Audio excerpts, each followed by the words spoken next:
First half ನೀವು ನೋಡ್ತಾ ಇರ್ಬೇಕಾದ್ರೆ ನಿಮ್ಮ ಕೂದಲು ಹಿಂಗೆ ಎದ್ದೇಳುತ್ತೆ. ಅದು ಒಂದು ವಿಷಯ ಹೇಳ್ತೀನಿ, ರಮೇಶ್ ಸರ್ ಬಗ್ಗೆ ಬೇಡ ಆಯ್ತು ಸರ್. ರಮೇಶ್ ಸರ್ಗೆ ಈ ಕ್ಯಾರೆಕ್ಟರ್ ಬೇಡ ಆಯಿತು. ಯಾಕಂದರೆ ನೋಡಿ, ಅವ್ರದ್ದು ಟೆಲಿಫೋನ್ ಗೆಳತಿ ಒಂದು ಸಾಂಗ್ ಇದೆ, ನಿಮ್ಗೆ ಗೊತ್ತಿರ್ಬೋದು.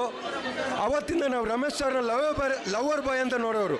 ಈ ಸಿನಿಮಾದಿಂದ ಅವ್ರಿಗೇನಾದರೂ ಒಂದು ಸ್ವಲ್ಪ ಬೇಡ ಆಯ್ತು ಅಂದರೆ I was to feel, I don't know, but ನಾನು ಅವ್ರನ್ನ ಲೈಕ್ ಮಾಡ್ತೀನಿ, ಫೀಲ್ ಮಾಡ್ತೀನಿ. ಅವ್ರಿಗೆ ಈ ಕ್ಯಾರೆಕ್ಟರ್ ಬೇಡ ಇತ್ತು ಅಂತ ನನ್ನ ಒಂದು.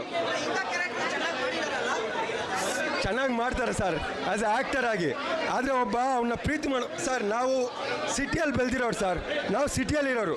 ಹಳ್ಳಿಗಳಲ್ಲಿ ಇವಾಗ ನೋಡಿ, ಈ ಫಿಲಮ್ ನೋಡಿದಾಗ ಒಂದು ಅಜ್ಜಿ ಇರ್ತಾಳೆ ಅನ್ಕೊಳ್ಳಿ, ಒಂದು 70 ವರ್ಷ ಆಗಿರುತ್ತೆ ಒಂದು ಅಜ್ಜಿಗೆ. ಅವಳೇನು ಹೇಳ್ತಾಳೆ, ಓ ಇವ್ನು ಕಣೋ ಸಾಯಿಸ್ತಾ ಅಂತ. ಇಷ್ಟುವರೆಗೆ ಲವರ್ ಬಾಯ್ ಕ್ಯಾರೆಕ್ಟರ್ ಆಗಿರುತ್ತೆ. ಇವತ್ತು ಅವನ್ನ ಏನೋ ಬೇರೆ ಥರ ಕರೀತಾರೆ, ಅದು ಬೇಡ ಅಂತ ಅನ್ಕೋತೀನಿ. ಅದು ಇಷ್ಟ ಆಗಿಲ್ಲ ನನಗೆ. ಮೇಡಮ್ ಅವ್ರ ಬಗ್ಗೆ ಹೇಳೋದಂದರೆ ನಾನು ಯಾಕೆ ಇಷ್ಟೊಂದು ರಿವ್ಯೂ ಕೊಡಲಿ? ನಾನು ಜೈಲಿಗೆ ನನ್ನ ಮೇಲೆ ಕೇಸ್ ಹಾಕ್ಸ್ಬಿಟ್ಟು ನಾನು ಒಳಗಡೆ ಹೋಗೋಕೆ ರೆಡಿ ಇದ್ದೀನಿ ಅಂತಂದರೆ ಯಾಕೆ ರಿವ್ಯೂ ಕೊಡಲಿ? ನನ್ನ ಜೊತೆ ಇವ್ರು ಕುತ್ಕೊಂಡಿದ್ರು, ಬನ್ನಿ, ನನ್ನ ಪಕ್ಕದಲ್ಲಿ ಇವ್ರು ಕುತ್ಕೊಂಡಿದ್ರು ಸರ್. ನಾನು ಫಿಲ್ಮ್ ನೋಡ್ತಾ ಇರ್ಬೇಕಂದ್ರೆ ಏನಾಯಿತು ಅಂತ ಕೇಳಿ ಇವ್ರಿಗೆ. ನನ್ನ ಪಕ್ಕದಲ್ಲಿ ಕುತ್ಕೊಂಡು ನಾನು ಅಳ್ತಾ ಇದ್ನ, ಏನು ಮಾಡ್ತಾ ಇದ್ದೆ ಅಂತ ಹೇಳಿ ಸರ್. ಕ್ಯೂರಿಯಾಸಿಟಿಯಾಗಿ ನೋಡ್ತಾ ಇದ್ರು.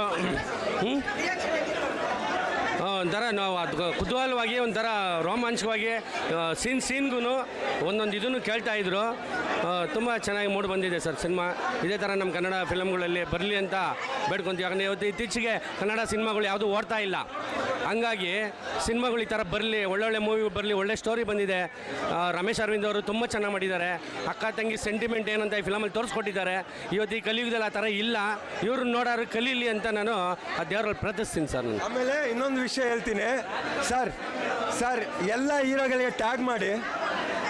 ಧ್ರುವ ಸರ್ಜಾ, ನನ್ನ ಬಾಸ್ ಸುದೀಪಣ್ಣ ಅಂದ್ಕೊಂಡು ಟ್ಯಾಗ್ ಮಾಡಿ ಹೇಳಿ. ಬರೀ ಹೀರೋಗಳು ಮಾತ್ರ ಫ್ಯಾನ್ ಇಂಡಿಯಾ ಮಾಡಬೇಕಾ ಸರ್? ಇದು ಸರ್ ಫ್ಯಾನ್ ಇಂಡಿಯಾ ಸರ್, ಇದು sir fan India movie. It's not Kannada movie sir, ಇದು ಫ್ಯಾನ್ ಇಂಡಿಯಾ ಮೂವಿ ಮಾಡ್ಬೇಕು ಸರ್. ಇಂಥದ್ದು ಬರಬೇಕು.